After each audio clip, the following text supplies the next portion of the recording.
Alright, it's time to watch one of my favorite cartoon characters, Keith Olbermann.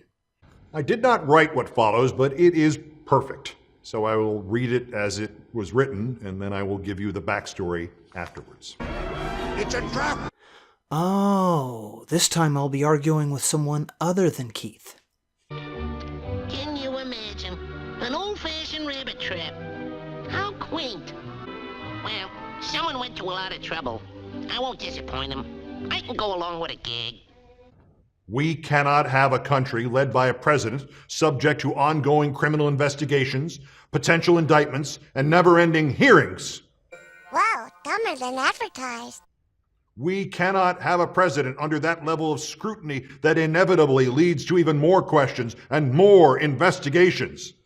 Well, it's not the ideal situation, granted, but we can't have it? Are you sure?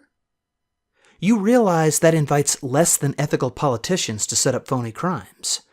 They wouldn't even have to create a convincing setup. All they would need is to have someone investigate it. And with this country's partisan public, all you'd have to do is suggest wrongdoing to create a public outcry. But maybe I'm exaggerating. And irrespective of what happens to him, whether he's indicted or even guilty, it doesn't matter. I wasn't exaggerating. His guilt is a moot point. Well now I know for sure Keith didn't write this. It's unlikely he would use the words moot point. I'm not sure he knows what that means. Now, in any other business, when the head of a corporation is plagued by scandal, that person steps down and is replaced, because the board knows that a business cannot succeed without respect and authority. And you will respect my authority!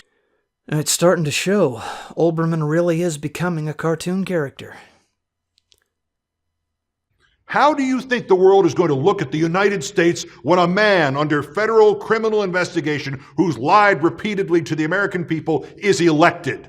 Do you think they'll take him at his word? Now, if we really hold national politics to this standard, then how many presidents would ever be re-elected? Oh, and if we take this argument against Trump seriously, then it looks like we were screwed either way. That was written and presented by Janine Pirro on her show on the Fox News Channel. You mean that speech was on Fox News? Oh, in your face! Stop that! Oh, wait a minute. I don't watch Fox News, and I don't respect Fox News. If I'm arguing against some idiot on Fox News saying idiotic things, well then that's something I would do anyway. I feel like this trap just missed the mark completely.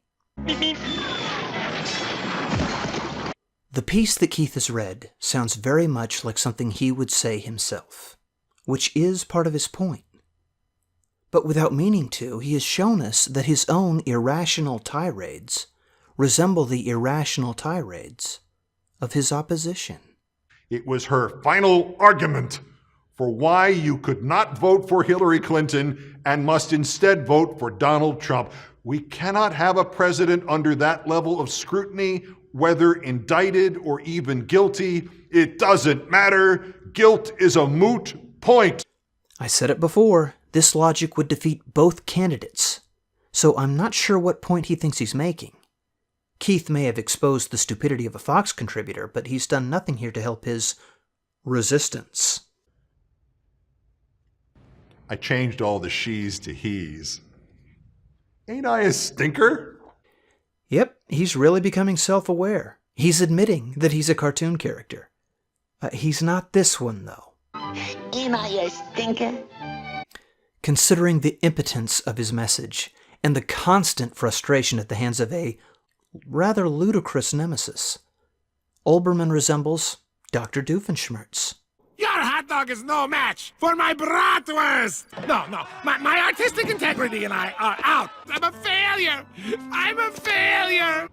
Thwart me, Perry the Platypus. Curse you, Donald the President!